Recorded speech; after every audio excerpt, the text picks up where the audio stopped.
Introducing the national artist. First, we have Antonio Molina. He's a national artist for music. He was born on December 26, 1894 and died in January 29, 1980. Antonio Molina wrote over 500 musical compositions, including Hating Gabi and Awit ni Maria Clara. He taught some of the country's musical icons like Lucrecia Casilag and Felipe de Leon. Next, we have Amado V. Hernandez. He is a national artist for literature. He was born on September 13, 1903 and died on May 24, 1970.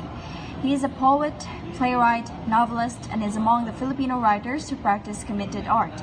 He stripped Tagalog of its ornate character and wrote in prose closer to the colloquial than the official style permitted. His novel, Mga Ibong Mandaraig, was first written by Hernandez while he is in prison. He is also the first Filipino socio-political novel that exposes the ills of the society as evident in the agrarian problems of the 50s. And lastly, we have Wilfredo Maria Guerrero. He is a national artist for theater.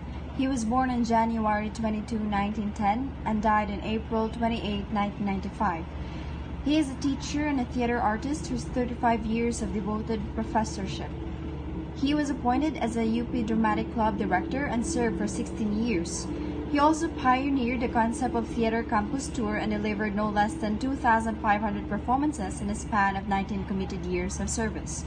His plays include Half an Hour in a Convent, Wanted a Chaperone, Forever, Condemned, Perhaps, In Unity, Deep in My Heart, Three Rats, Our Strange Ways, The Forsaken House, and lastly, Frustrations.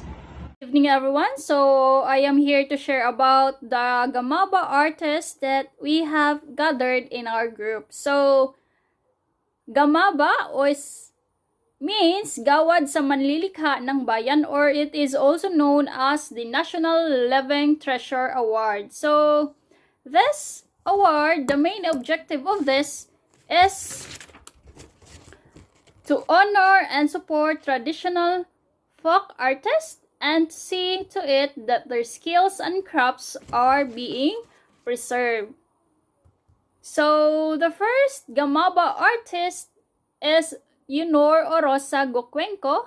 So he is a GAMABA awardee in theater. So she is a pioneer of Filipino choreographer, known to many as Trailblazer. So the mother of Philippine theater dance and dean of the Filipino performing art critics. So she produced stunning choreographies during her 50-year career, highlighted the Philippine life, legend, and love, which elevated the native folk dance to its highest stage of development. So our second GAMABA awardee in literature is Ginaw Bilog. So Ginaw Bilog is a poet.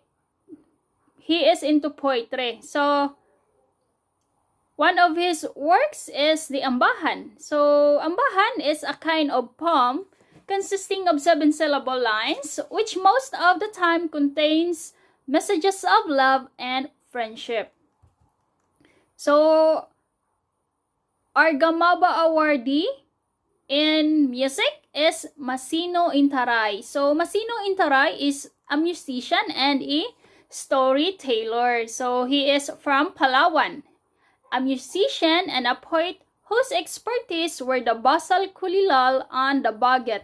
So basal is a kind of musical ensemble played during the Tambilaw. So Tambilaw is a ritual of rice sharing among the Palawan people. So it is an offering to the Lord of Rice, and during the Tinapay, a rice wine drinking. So our another GAMABA awardee is Frederico Caballero. So Frederico Caballero is an epic chanter. He is from Sulud, Bukidnon, Kalinog, Iloilo. So his works into documentation of the oral literature, particularly the epic of his people. So Labaw Dunggon and Humadapnon is one of his work, One epic could take as much as 162 hours to recite, and Humadapnon is the longest epic to recite. 2 months of daily performances are required for it to be completely chanted. That's all.